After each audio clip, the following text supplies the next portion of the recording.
Eiropas platuma dzelzceļa sliežu līnijas Rail Baltica Rīgas posmā kursēs pasažieru vilcieni.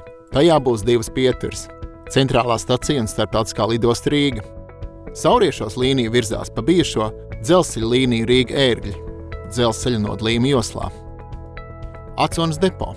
Tā ir vieta vilcienu apkopšanai un novietošanai nakts laikā.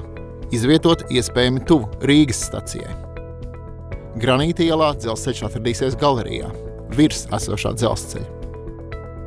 Šķirotavus šķērsosim pa tiltu, lai nonāktu esošās dzelzceļa joslas dienvidu daļā.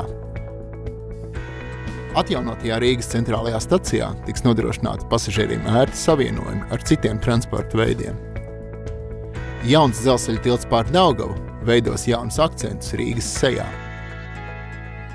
Torņkalna teritorijā vilciens ieies tunelī, kurš tiks izveidots zem esošās dzelzceļa līnijas. Pavisam 2 km garumā, neskarot dzīvojamo apbūvi un privātos īpašumus. Virszemē vilciens atgriežas Ventspils ielas rajonā un turpina savu ceļu uz lidostu esošajā dzelzceļa nodalījuma joslā.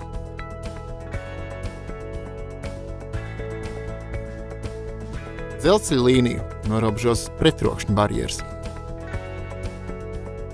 Imantā dzelzceļa līnija šķērsos Ulmaņu gatvi un par rezervēto transporta koridoru nonāks Rīgas lidostā.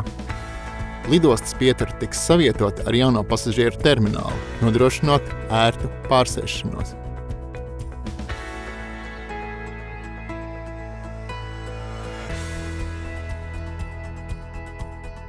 Pēc lidostas dzelzceļa līnija Mārupas novada teritorijā piekļaujas Rīgas apvedceļam, veidojot vienotu transporta koridoru.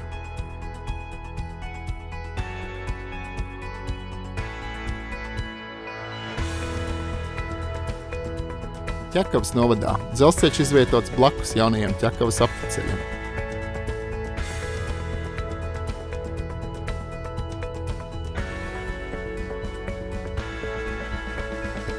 Rail Baltica – Latvijas savienojums ar Eiropu.